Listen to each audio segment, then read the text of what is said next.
Shikhank Sharma. Just pull up. I had notes and I forgot to pull them up. Shikhank has been actively involved in the spaces at the intersection of social impact and business for the past 10 years. His work has been focused on social innovation, impact investing, international development, community engagement, and capacity building within organizations such as the University of Illinois, FHI 360, PAC Ventures, FHI Ventures, University of Tennessee, INGO, Impact Investing Network, and the BD School of Business. Shikhank is especially passionate about helping individuals and teams find breakthroughs when faced with sticky challenges, in addition to thinking of ways in which organizations can best structure themselves to advance values of equity, listening, collaboration, and community impact. So over to you, Shikhank. I'm going to mute myself and you're driving the bus. Awesome. Thank you, Cecile, so much. I will share my screen, and if someone could just give me, okay, great. Thank you, Dale. Appreciate it. And if you see me looking here, I have some notes on this monitor. Yeah, so today we'll talk about social interviews. I'm Shikhank Sharma with currently the League of Innovators.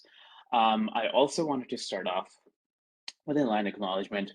I'm joining you today from the unceded territories of the Musqueam, the Squamish, and the Tsleil-Waututh peoples, also known as Vancouver. And one thing I wanted to kind of bring up before we kind of get into the maybe more the meat of the workshop is I wanted to kind of bring us back to the Truth and Reconciliation Call 92, which is all about how the corporate sector in Canada can adopt the United Nations Declaration of the Rights of the Indigenous Peoples as a reconciliation framework, and focusing on skills-based training in intercultural competency, conflict resolution, human rights, and anti-racism. And so what does this mean in the context of our work and our topic today? I think often when we talk about ventures and startups in that are just starting up or that are developing, we talk about focusing and having a target segment figured out, which is obviously important. But often I see that line of thinking turning into unconscious biases at later stages of venture development, where the companies might end up focusing on simply maximizing value for and profits from that specific target segment, but not necessarily thinking about how they can expand access. And then it also obviously seeps into the culture of ventures. And so it is important to be focused at the beginning, but be clear about the decision-making that we're making when we're designing our startups, and revisiting those decisions regularly in the future from the lens of increasing access, centering equity in how we approach business. So I think in terms of this call for me, like going forward, what's key is community building and community partnership building. We won't get into those today, but I think an important skill for that we will talk about is listening. So, and that's, I think, in many ways, the base of any kind of user interviews, solution interviews, problem interviews. And so with that, yeah, the purpose for today is to learn about solution interviews, connect. How I think about solution interviews is in the context of idea validation, and so I'll just talk about that. I have a process that I'll share with you on validating or designing your solution interviews, and if we get to it, we may talk about listening and how to build a habit of deeper listening. Before that, as I said, I work for the League of Innovators, which is a nonprofit accelerator. It's national. We've been remote before the pandemic, so we're still remote, and we serve youth entrepreneurs across Canada, across sectors, and across kind of the stage of startup development. And so we have a bunch of different programs. It's kind of like if you're starting at a starting stage and really kind of thinking, oh, entrepreneurship is something I want to get into, you can get started with the Innovators Academy, up till the bottom stage where Boost is our 1-year-long entrepreneur residency for startups that are growing and scaling. And before again I get into the workshop, I leave this here and you'll get these slides. And I'll leave this here from the intention of, if you ever want to connect about any specific topic, it's on this slide. I won't go into details, but you can kind of look at it later and reach out to me whenever you want via email, LinkedIn, whatever. And so before I talk a little bit more about solution interviews, I just wanted to see if from our participants today, who here has done some kind of interviewing in the past, and what was your experience with that? Oops. Our Blue Book students should be able to answer this. And it's not a like I just want to get some thoughts, like, and I want to see where you're all at with that. I did, my name is Freshta Kipri, and I did some interviewing in my student leadership program at NAE. I did interview some of the organization's leaders, and I learned from them how their leadership style and what they think, how they manage their stuff and stuff like that. Yes. And it was a great experience for me, and I learned lots of stuff from them. Great. And Fresha, so what was, do you remember if there was something specific that really worked for you in terms of making those interviews go smoothly or learning the most from them? Something specific, like the main thing was like appreciating their time. Like when they give me the specific time, I was then to be punctual, and also I learned from them that how authentic he was, and also how he was like giving feedback, getting feedback from staff, and also he was not micromanaging all this stuff, and also he was learning, giving his employees to um, put forward their ideas so that they can manage the company based on what their employees think as well. So that was something that I really liked about his company, and that's what I learned from him. Great. Thank you, Fresha. How about others?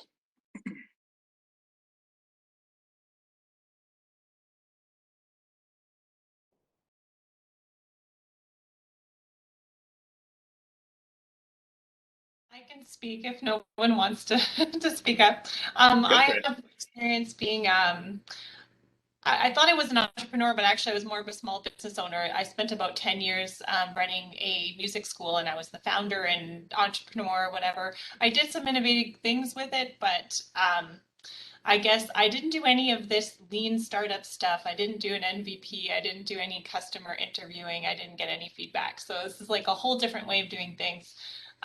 So that's where I'm at. I see. Thank you, Carlene. And someone posted in the chat that they don't have much interview experience yet. Yeah, I think our. Oh, go for it. I think, can we use our experience interviewing our potential customers? If so, I can have some experience with that. Yeah, talk about it, Dan.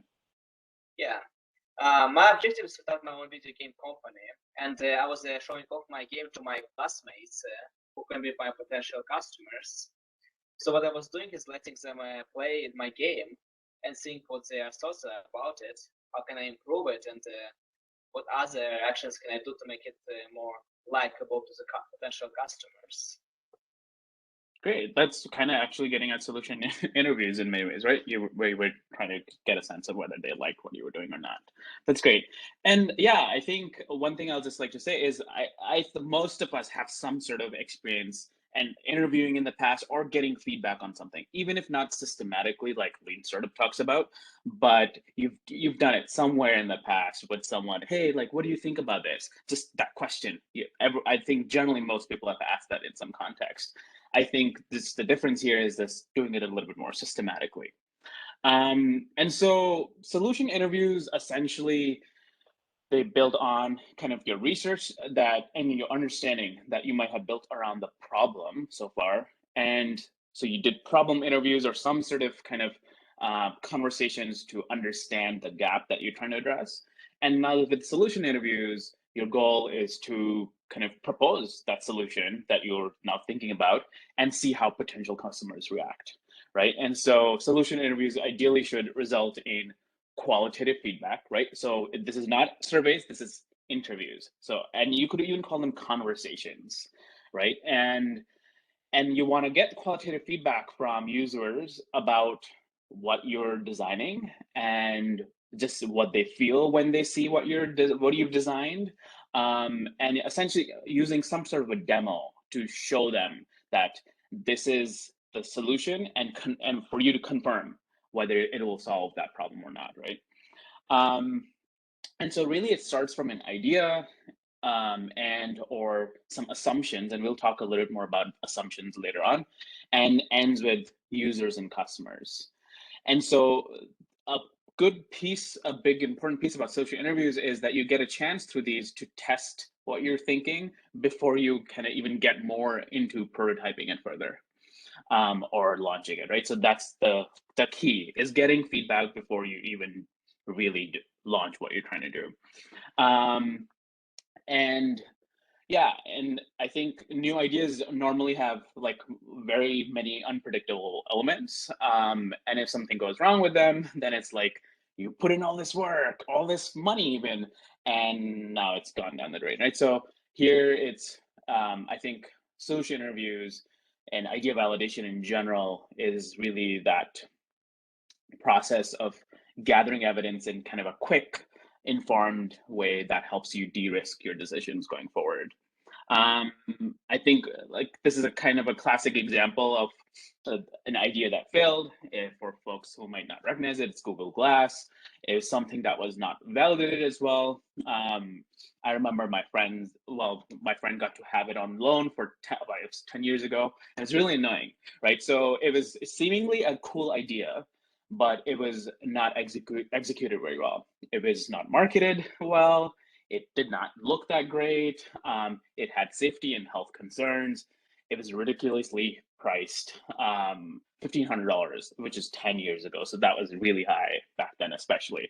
And it was very unclear when they released Google Glass as to why people even needed this in the first place, except for like privacy violation at that time.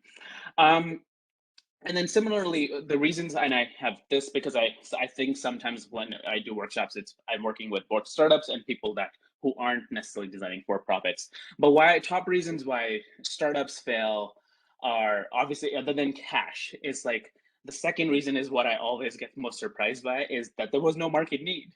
But these founders and this team designed something and had tried to launch it, but then realized that they failed because actually there was no market need for what they were trying to build. And that's where idea validation and solution interviews, I think, really help out with figuring out, is there the market need? Is the solution actually addressing this problem? And so again, the purpose of solution interviews is to make sure your idea has a real demand. Otherwise, it just becomes another cool idea, right? And the idea must be able to solve a real problem, fulfill its intended purpose. And I think the other aspects that you can kind of get from solution interviews is to understand your solution's strengths, weaknesses, even think about what might be the minimum features that are required for you to kind of turn this into a more elaborate prototype or try to launch it. Yeah, and I think I've said this before, but I'll just repeat it one more time. I think creating a solution first and then looking for a problem it could solve is a bad idea. So you want to minimize that risk by testing that first. And then this whole process is repetitive, it's iterative. And so and same with problem interviews, actually. You will never stop doing any kind of interviewing. Like you'll never stop doing that throughout your startup's kind of development, right? Because the problem's going to change always, and how you're going to address that is also going to change regularly. And so that's why it's important to think about utilizing this process not just once, but on a regular basis. And so where you can test something, experiment it, make changes, then release that, and then test something, experiment it, make changes, release that, so on and so forth. Yeah, and so then in terms of the process, I think of it as like this kind of 4 steps. And so the first step is kind of thinking about what do you want to focus on, and we'll go into details with each of these steps. Then you want to map out your assumptions. Then you want to do some sort of testing.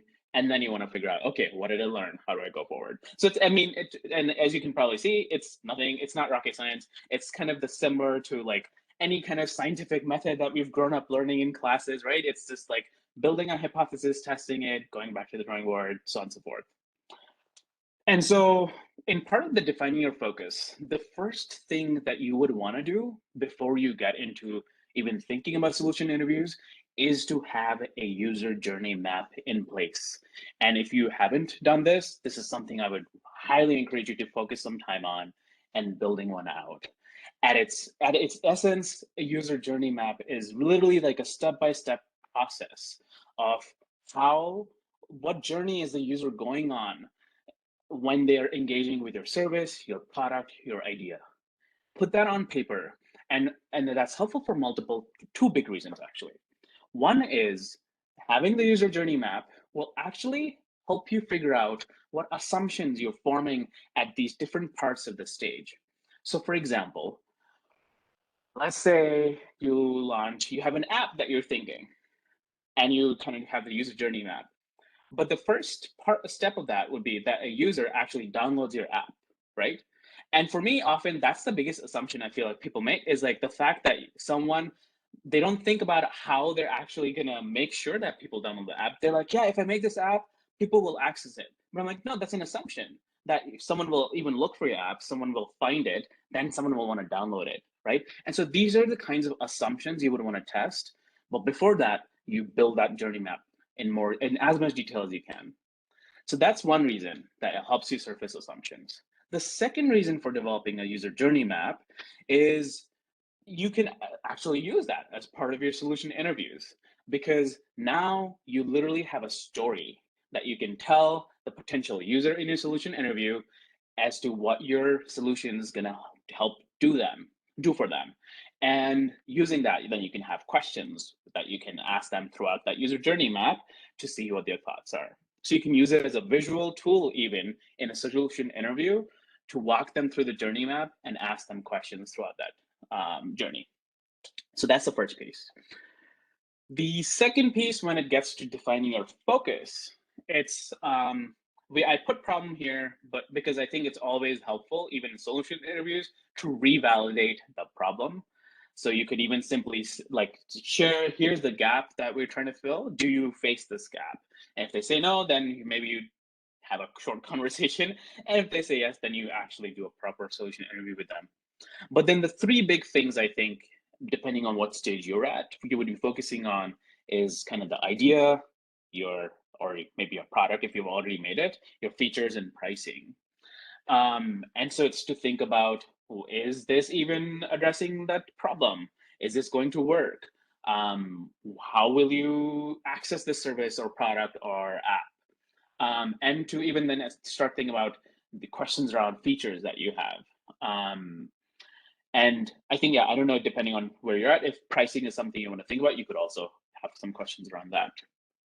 So once you're done with your journey map, you could then think about these areas and then see, okay, I feel like this is one big area that I still need to understand more. And so you could say, okay, I'm going to focus on, for now, whether my idea is actually addressing the problem. And that's the area I'm going to focus on. And then, let's see if this, okay. Then your next step would be to map out assumptions. And I was just doing a workshop recently on this, so I kept these assumptions from that workshop on here just so they can give you a sense of examples of what these look like, right? And so in that workshop, someone I was working with is starting a podcast, but one of their goals of that podcast is that they wanted to build a sense of community. And we were like, oh, but that's great, but that's an assumption that podcast leads to building a sense of community. Or someone was working on building a consultancy for companies to help them better support and include international student employees or employees who were international students in the company. And then we were like, okay, this is great, but do we know if companies are actually looking for help in this area, or they even care about this? Because then if they don't, then your idea is going to be different. First, you need to convince them that they need to care about this versus just designing the consultancy, right? So it's to map out those assumptions. And often what's helpful is an Excel sheet, is to put a spreadsheet and you're like, you can say my components of your idea on one side, or you could even put these 4 kind of areas on one of the first column, and then, or I guess maybe these should be columns. And then your goal is to, in the rows, is to just map out as many assumptions you're making about your idea, your venture at this stage in those columns. And from there, what we would want to do, you could also do this in Post-its if you're more of a tangible learner like I am. I would do this visually. And then it's all about trying to group some of those assumptions, see if I see some sort of patterns forming. But the key is to then think about what is the most critical and what is not the most critical. So doing some sort of ranking activity. I have a whole, if you have a bigger team or you're working with a team of 4 or 5 people or something, I am happy to share like a slide that I can maybe include it when I send these slides out to you all on how you can create like a short workshop on this. But generally, yeah, you would want to ask which of these assumptions is the key right now that could lead to failure of a project if proven incorrect. And that's the assumption you would want to start thinking about testing, right? And so I'm sorry I didn't mention this. If there's ever any question, please post in the chat. You can also unmute yourself and like interrupt me. That's totally fine. Okay, so first we thought about our journey map, defining our focus. Now we're thinking about assumptions. And then the goal is to kind of turn those assumptions into hypotheses. This is a step I think often people say it's important, I often skip. But yeah, like you could turn that assumption where in this case was like someone wanting to build a venture that's kind of connect newcomer immigrant families with sports coach as a mentor to get their family into sports. Which we thought was like, that's an assumption that they would want something like that. And so then our hypothesis was, if we offer newcomer families a sports-based mentorship program, they will be interested. So that's something we want to try to test. And so once you have that, all you need to do is simply like think about a quick short test. And for that, I've included this test card here. You can look it up. I have a feeling you might have seen Strategizer in the past. If you've built a business model canvas, it comes from Strategizer. So you can also download a PDF on their website for this, or I think it's an editable PDF. But if not, you can just kind of make your own on a slide deck using this. And so then this test is simple, where you have your assumption, which is a hypothesis, and now you just have to figure out how you will test this. In this case, we've talked about solution interviews. So that's basically thinking about how you can structure an interview to ask questions, but there's also other ways that you can test them. And so that's why I wanted to say that I'm gonna talk about idea validation in general. And so what that could look like is a whole kind of different ways. And so you could do interviews, but you could also do some other kind of testing. And even with interviews, you have different focuses. I won't go over all these because there's tons, but the notes for the slides have detailed kind of explanations for each of these. And I think there's a link in the notes where you can find more information on each of these. So your goal would be, after you've figured out, here's what I want to learn, here's the questions I have, then to maybe go through these different experiments methods to see what you think is the best fit at this stage, right? And so, for example, generative sessions are really kind of a step back, where if you're at this stage, you're realizing, did I really understand the problem correctly? Generative session is what you would be focused on, because then you're stepping back to kind of go back to square one to really understand, was that true? Right? A comprehension test might be more related to a message that you have as part of your solution, or a messaging or a marketing campaign. And then you just want to test whether users identify with that, whether they understand that, so on and so forth. So again, you would use a different method based on what you're really trying to learn.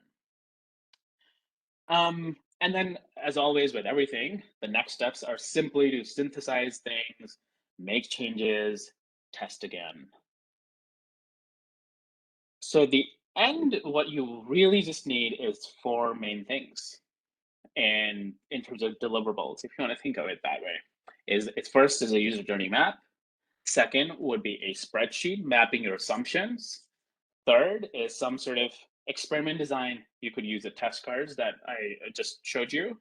And then the fourth piece is to track, like have a spreadsheet to actually track the interviews. And this is something I emphasize endlessly, like the note take, like tracking things is extremely important. And it's not only important because it'll help you see patterns, it'll help you, but it's also information that you can use in the future in terms of how you talk about your solution, how you talk about build out your website, how you talk, even how you maybe market your solution and whatnot, right?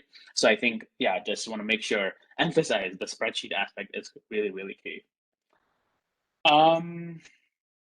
So with this, maybe I'll pause here for some time and see if folks have questions or thoughts on this so far.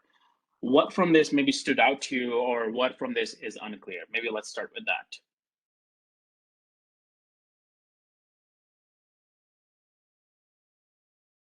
That question was a user journey map. Yeah, go for it. My product is going to be a video game. So I'm sort of confused. How can I create a user journey map using this product? Yeah, so you'd want to think about what you're trying to accomplish from like video game, right? I'm sure you have certain, so your user journey map might look different than someone just going through a service. Yours might be more focused on, we can still call it a user journey map, but what you would want to focus on is the experience that a video gamer is gonna, you said video game, right? Did I hear that right? Yes. Yeah, so yes, that a person playing a video game would have when they play a video game. And you could test different things. So one could be, if you wanted to see how people find video games these days, then you would just maybe make a journey map based on that and see, like test that and ask them, how do you find video games? But the other thing I think would be key is, if you want to get to be honest, then it would depend on kind of what you wanting to learn. But I think you could create a journey map that shows kind of the experience that a gamer would be having while they play your game, right? So when you start off, this is the feelings you might have, and then by the end of this game, this is how I want you to feel, right? Does that make sense? Okay, Yeah. that makes sense. So first I have to figure out which ways the user is going to find my game. Second, I have to figure out what sort of experience the user will have when playing the game. And third, what will be the experience the user will have after finishing my game. Yeah, that's exactly. And so, and you could think about which one of these you want to really focus on right now, because I think those, yeah, you could talk about all three, but yeah, maybe focusing on one or two in terms of the interview would be helpful. Yeah, and you could be creative with journey maps. You could simply have a series of 3-4 slides that just have like stick figures or something, and some branding about your video game, and you just have like dialogue boxes even that shows like, here's how I feel, or here's what I'm thinking right now, something along those lines. Happy to chat more as well, one-on-one if you want, to help you figure that out further. Yeah. All right, thank you. Great. Others? Something that stood out to you, or where you're at in terms of your kind of user interview, user testing stage? I just have a question. So can we use our personal experiences as an a test as well? Because we might have experienced something, right? I might have noticed something, and also, can we use that as a test or something? And can we say that I have this experience with regards to this? And for example, my plan is that whatever I'm doing is based on my personal experience, and I have noticed this for so long, like almost 10 years, that I have noticed other ladies going through the same problem and going up and down and everything about those kind of specific issues. So can you use those experience as a test as well, or not? So for sure, so how I'll answer this is like, yes, I think lived experience, especially with some sort of issue or gap, or especially systemic issues, is critical, right? Like, I mean, if you have that, that's great. That's the great first start that you have to then going forward with designing whatever you're trying to do. I think this is still slightly different. What I'd encourage you to think about is still when we're just focused on our experience, that's what it is. It's just our experience. The solution interviews give you a chance, or any kind of interviews give you a chance to get a sense of what other people experience, even if they've come to you saying that, yeah, this is an issue I also face, but maybe their experience with that was slightly different, or they have a different perspective on it that you might not have. So I would still encourage you to talk to maybe at least 3 to 4 or 5 more people about that before you go forward with design. Does that make sense, Freshta? Yeah. Thank you. Yeah. So I'd still use what you know, what you have experienced, and especially I think when you think about pitching and that kind of thing, that's like the first place to start at. Like, this is my personal story, and this is why I started on this. But then, if you want your project idea startup to go forward and serve a lot more people, then your goal is to get in more experiences kind of in the mix and then learn from them. Okay. How about others?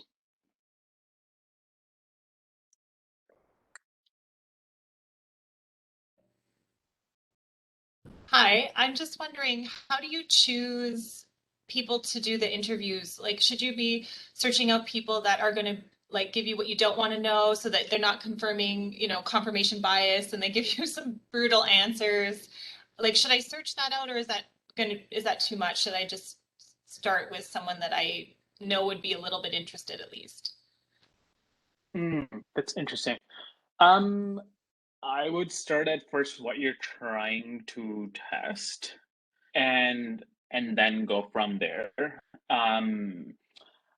Like, if you're trying to test, like, oh, is this problem is it my solution addressing this problem? Then you would want to talk to people, or at least try to think about potential users who would face that problem, right? So, like, let's say I'm designing something for I don't know, like, since this was one workshop like I was doing yesterday with newcomer immigrants, right? So then my goal would be obviously to go to them first, because this is my project, right? So that's definitely there.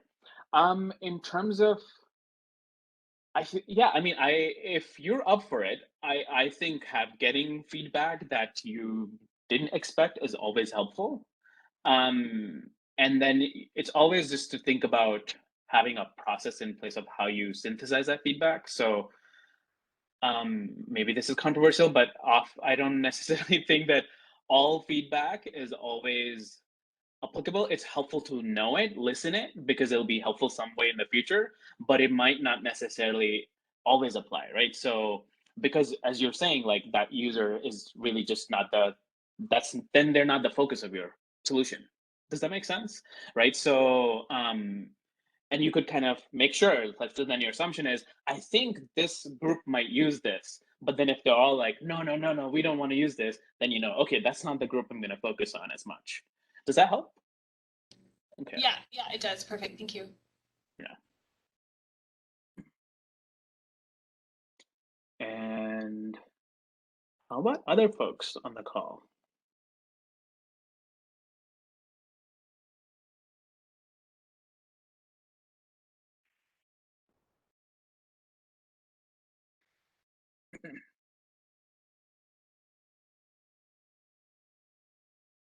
And I saw Seal posted in the chat as well. Yeah, sticking with experiences can get you into trouble. You should really talk to potential customers and check your assumptions, right? And thank you for emphasizing that, because really one of the big aspects of this is checking your assumptions. If you didn't rely on your sole experience, it's your bias. Your assumptions didn't still stay true, right? So that's the goal here.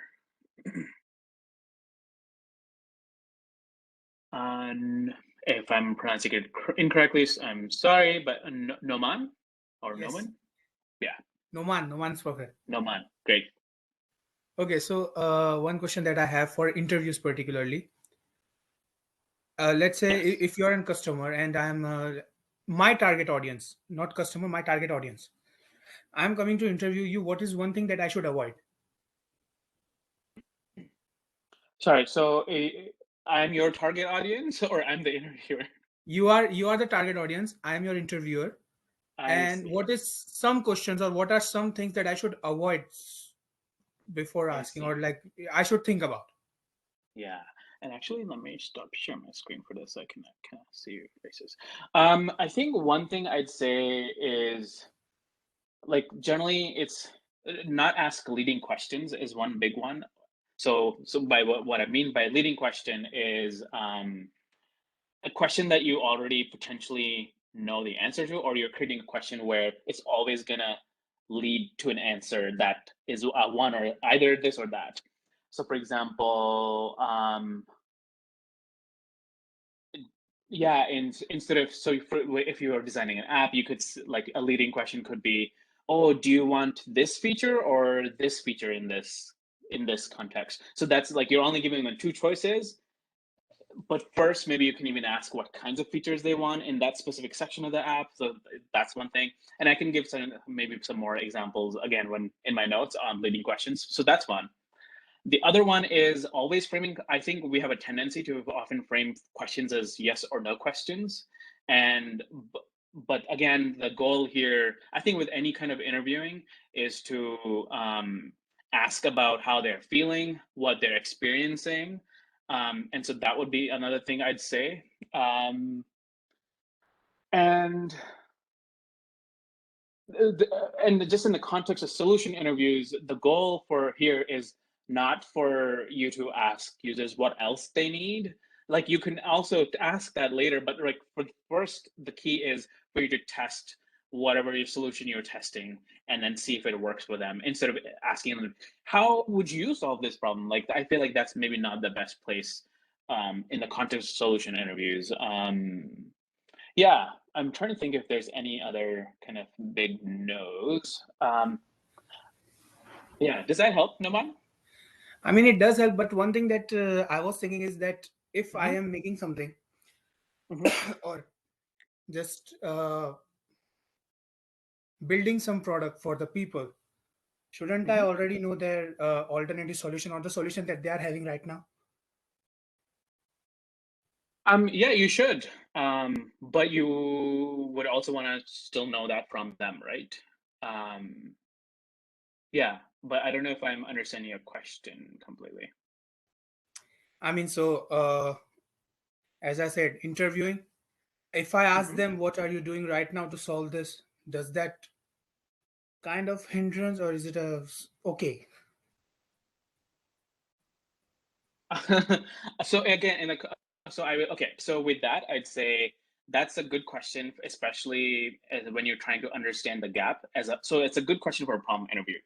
Again, I think the context of solution interviews is specifically around what you've designed already. So the hope is that you have a good understanding of the problem so far, and then now you have some sort of an idea that you want to test, and the solution interviews would be focused on testing that idea and seeing if it addresses that problem. And if you're trying to do something differently, then that it addresses that problem differently. Does that make sense? Yeah, it does. It does. Oh, okay, gotcha. Um, I think the final thing I'll just say, and this is not necessarily as a no-no on the audience side, but as again, I'll emphasize that have a system in place in terms of how you're tracking these interviews. So be it that you have the testing cards or some sort of guideline before the interview that you're going to use, and right after the interview you're going to spend like a 5 to 10 minutes to debrief with yourself on that and then record that somewhere. So I think that's a big key. Isaac. So I have a question. So sometimes when you're asking customers, especially on like things related to artsy stuff, they when they are giving their opinions, they try not to offend you. So they're like trying to say like nicely instead of saying what needs to be said. Like what do you think as an interviewer? What should I ask to make sure they are telling the truth instead of trying to like protect your feelings or something? See, um that's a good one. I think often sorry, one second, let me just think. So there's a few different things. One thing I think often we say is like that's why we say in these interviews, test a rough prototype. And so it doesn't look like it's good enough, but it's not the most perfect thing, so that maybe the other person feels a little comfortable giving more critical feedback because they know that it's still at an ideation stage or something, or yeah. So that's one thing. The other thing would be to then really think about the framing of your questions. I would have to depend on more context. I would still need some more context to actually kind of give a good answer to this, but I think if you think there's a certain question that is not gonna, I would just reframe the question where it's maybe not necessarily, what do you think, is this good or bad? But it's more about, again, getting at their experience or how they feel about it, or yeah, I would surface those. And then once you have done a few of these, you should start to see patterns emerge. Yeah, that's what I would say. Does that, yeah, and if anyone else has anything to add to these questions, because I'm sure all of you have some experience, so feel free to do that too, please. Yeah, I have a similar question. When testing my video game among my classmates, I have noticed something. That is, my classmates think, yeah, that they will buy my game if I were to sell it, and that they like it. But the question is, are they doing it because they're trying to comfort me, or are they saying it because they actually enjoy it? My game in my current stage is just a prototype, but however, the core gameplay of it is already there. So I'm sort of confused if I should believe them or take it as I would believe them, but with a grain of salt, right? So especially in this, and if Isaac, you were also getting at this, these are people you know, right? So then your goal is to kind of get access to people you don't know. And so maybe then you ask your classmate, hey, can you connect me to 3 of your friends that aren't mutual friends who are also in the similar demographic that you focus on or something?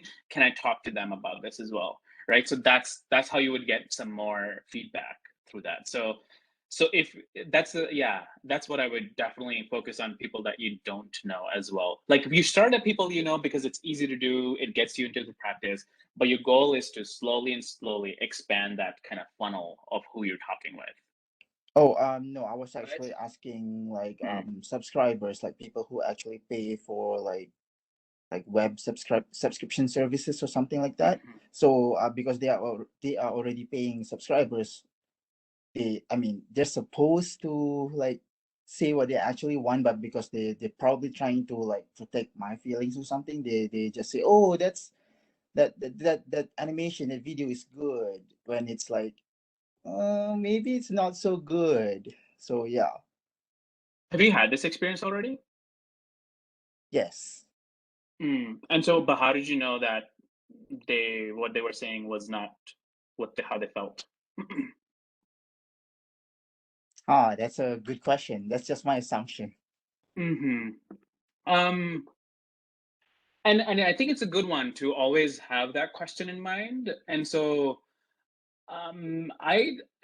so again, not knowing the complete context, if I was paying for something, like I would be pretty open to giving feedback because I'm paying for it. Or if you still think they didn't give it, they were like, yeah, your video is great, but then your next, I don't know what question could be, would you pay for this?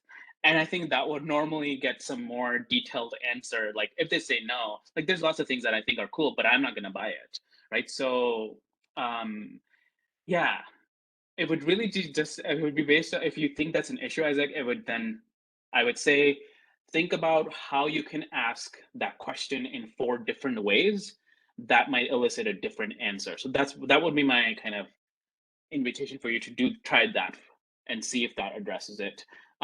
Frame that question in 4 different ways that could help you elicit a different response from them.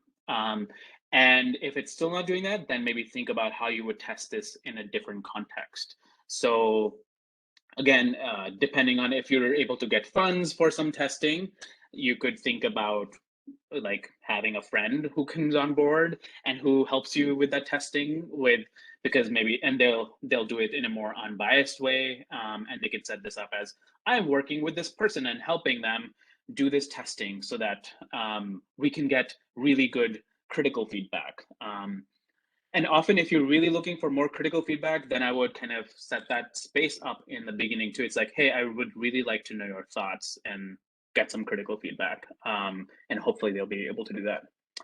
Oh, that's a great one. Thank you, Carlene. Yeah, just reframing some of those questions.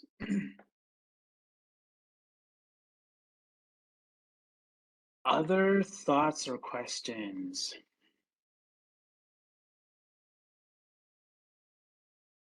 Dan, Cecile, any thoughts on, where they're at or what? Yeah.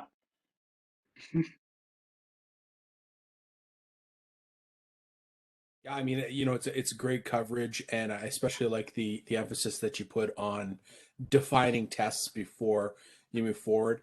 The only thing that I'll add too is just to be careful when you're asking the question, "Hey, is this something that you would buy?" Because it doesn't necessarily always line up with what people are saying, and yeah, maybe they're being nice, maybe yes is an easy answer.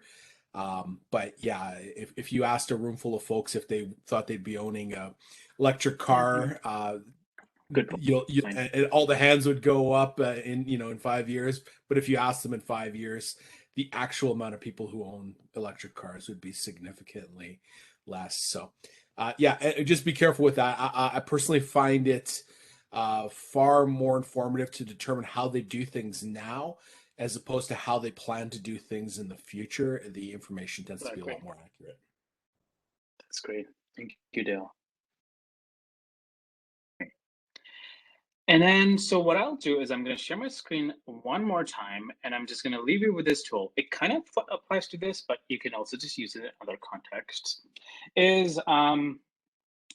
I think so much of what interviewing is about, for me, it's about listening. And there's a website, it's something I've worked on with a professor at the business school on. And so when we started thinking about listening, we always talk about, oh yeah, it's one of the top skills of the current year or the current century. And it's always just talk about the top skill for leadership and development. But there's not much demystification of what it really means to listen. Like, I think what people normally think of is active listening, which is great and important. But what we've just kind of built is, and it might seem like it's a very simple like canvas, but it's a process, a systematic process to try to listen better. And so when you're approaching any conversation, you could try this in the context of solution interviews in advance. But for us, listening is about three main components. And so one is it's connecting. So connecting with the person that you're talking with so you can kind of build a rapport with them. Then it's about exploration. So really trying to understand their experience, their thoughts. And then generally how you think about listening is then there should be some sort of response that happens, not necessarily in the conversation, but eventually. So think about this. And so one of the intentions of where this comes from is often I've been in tons of conversations where I felt listened to in the beginning, but nothing ever came out from them later that actually impacted me or how I did things or the issues I brought up, right? And so I felt like that nothing was responded to. So then I actually did not feel that I was listened to. So that's kind of the intention with this canvas. You could, and in this case, it could be the response could be as simple as like, hey, when my product's launch, I'll come back to you and then get some more thoughts from you. So I just like, if you want, just try this canvas. And especially, I think I'll leave this, I think you can use this in any other context. And we're on that website, so we're going to be developing a lot more kind of tools around listening and interviewing as well in the future. So you can kind of check those out there. So that's the final thing I wanted to share today. And I will share the slides with Cecile, who I think can share with you all. And I will send them out to anybody who wants them. I'm going to send a follow-up email asking for your feedback on today's session. And then if you want the slides, just let me know back so I don't send them to everybody because some people might not want them. So can you guys help me thank Shikhank for his time today? Thank you so much, Shikhank. Really appreciate you sharing your skills, your knowledge, and time with us. It's invaluable and will really help move our student business ideas forward. I'm everybody always have a happy to great meet afternoon. one-on-one too. So feel free to reach out. Yeah. Okay, awesome. And also, don't forget tomorrow, if you did attend Brandy's session last week on testing your MVP, she's doing a follow-up tomorrow. So if you have done a few interviews, she's going to help you with that. Okay. So have a great week, everybody.